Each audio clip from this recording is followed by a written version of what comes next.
aldığım nəfəsdir övladlarımın hər ikisi. Bənziyir bir-birinə, ikisini tay göndərdi. Mənə övladlarımın hər baxışı həyat verir. Budur Allah'tan istəyim idi, day göndərdi. Budur Allah'tan istəyim idi, day göndərdi. Lütfüdür Tanrı mənə övladı pay göndərdi. İki övladdı, birin gün, birin ay göndərdi. Lütfüdür Tanrı mənə övladı pay göndərdi. İki övladdı, birin gün, birin ay göndərdi.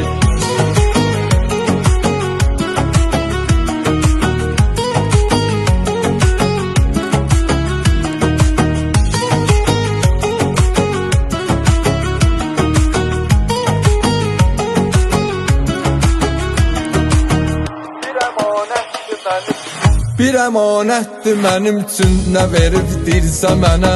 Ömrümün şahda soyuq dövrünə yay göndərdi. Nə fərqi var ya qız olsun ya da oğlanın özü. Saf qəlb ilə səslənən kəslərə hay göndərdi. Saf qəlb ilə səslənən kəslərə hay göndərdi. Lütfüdür Tanrı mənə övladı pay göndərdi. İki övladdı, birin gün, birin ay göndərdi. Lütfüdür Tanrı mənə övladı pay göndərdi. İki övladdı, birin gün, birin ay göndərdi.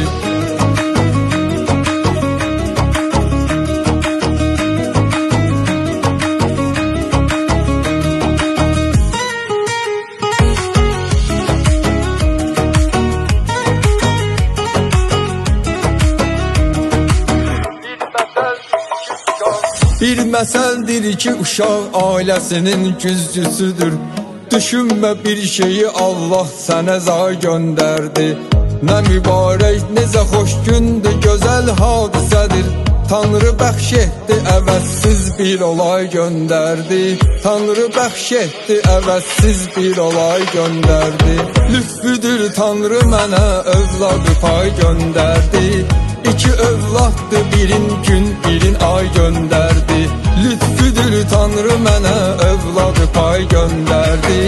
İki övladdı, birin gün, birin ay göndərdi.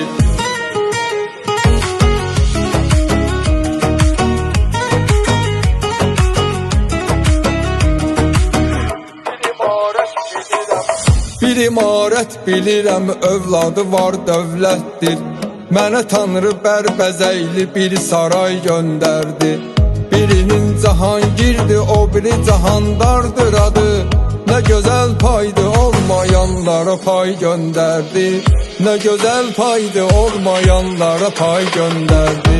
Lütfüdür Tanrı mənə övladı pay göndərdi. İki övladdı, birin gün, birin ay göndərdi. Lütfüdür Tanrı mənə övladı pay göndərdi. İki övladdı, birin gün, birin ay göndərdi.